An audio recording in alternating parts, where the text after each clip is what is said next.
Oh my goodness, you guys, I can't believe it. I'm on the Bonneville Shoreline Trail, and this is a recommendation from my partner Leela, who you met in a previous video a little bit ago. She was here the other day. She said it was super birdy, and yeah, let's see what birds we can find. I need a few grassland type birds, and this is right on the hillside, so let's see what we can find. All right, so far on the trail, the most abundant bird is the lazuli bunting. I'm not complaining, that bird is absolutely stunning. Hopefully we can get some better shots of it. The shots that I have right now are decent, but I bet we can get a better shot. And we also got some western kingbirds. There's one hanging out on this telephone line over here, another beautiful bird. And so yeah, we're gonna keep on walking. It is pretty birdy out here, so far so good. Let's see what else we can find. Also recently I just did a video on the top 5 birds that I want to see in the US. Today I thought it would be a good idea to do the top 5 birds that I want to see globally. So we're gonna start with number 5, and number 5 is the shoebill stork. However, this bird isn't really a stork actually at all. Recent evidence suggests that it is actually part of the pelican family or the heron family, so it's more closely related to those birds than actual storks. And this bird actually looks like a dinosaur. It looks so creepy, but it's a wading bird, and it's a pretty cool looking creature, I'm not gonna lie. It's also endangered, so it's actually declining pretty rapidly, but it lives in East Africa from South Sudan to Zambia. So this bird at number 5 would be absolutely amazing to see. I don't know when, if ever, I will ever see one, but if I do, y'all know you will be along with me. Picked up a black-chinned hummingbird to add to today's list, and I keep hearing Bullock's orioles.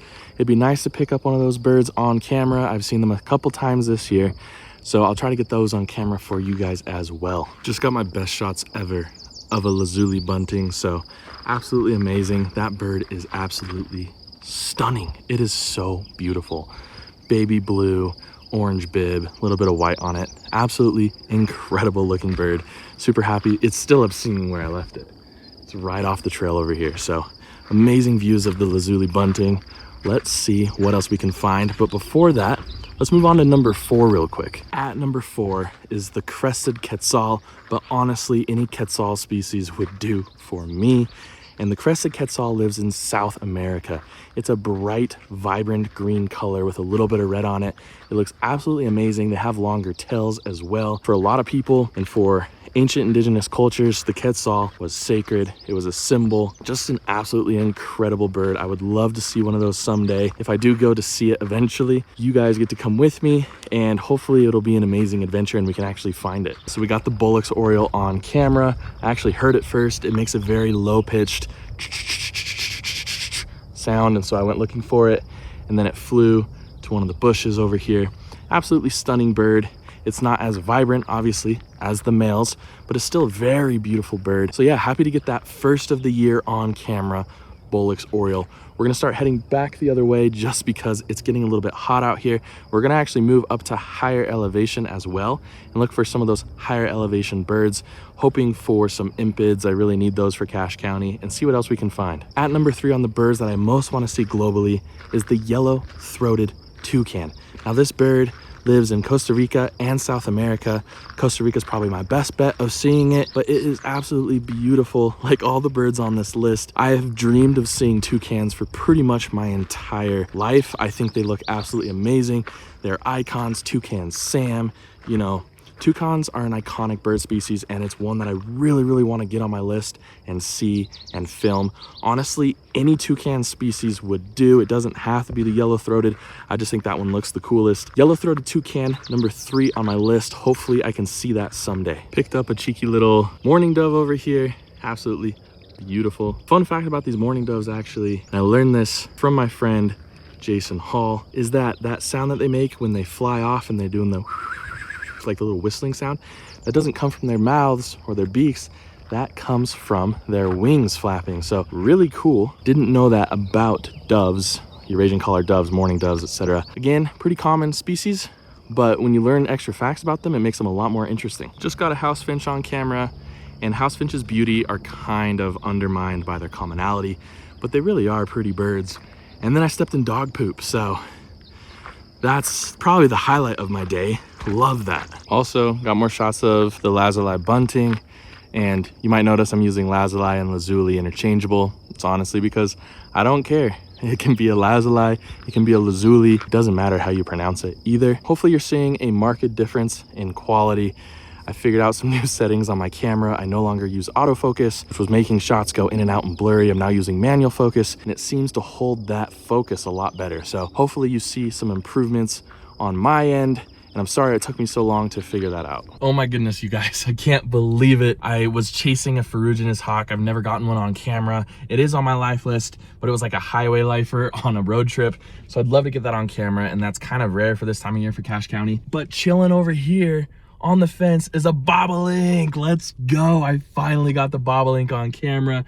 Got a few pictures of it as well. I can't believe it. That is one beautiful bird. Sometimes it's relatively hard to find if you don't know where to look. Luckily, there's some few local spots out here in Cache County that has bobolinks. I've been trying to get it on camera a few times. I had already seen one a few weeks ago, but bobolink down. Let's go. Let's see if we can find this ferruginous hawk as well.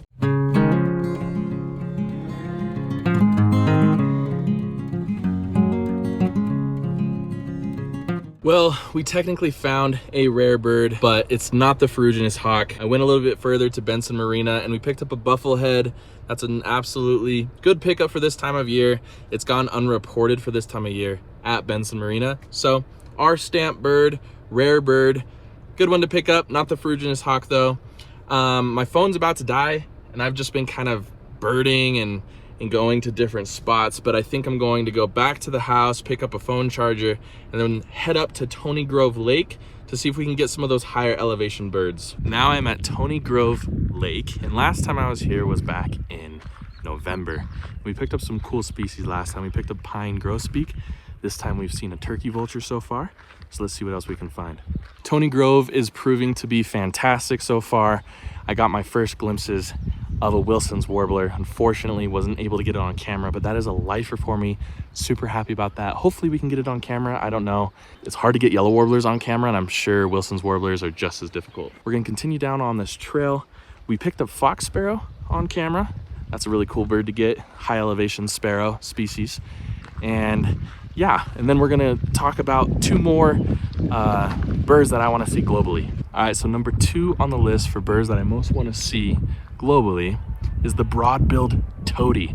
Now this bird, again, is super cute. It's this little tiny green, a little bit of pinkish red on it as well.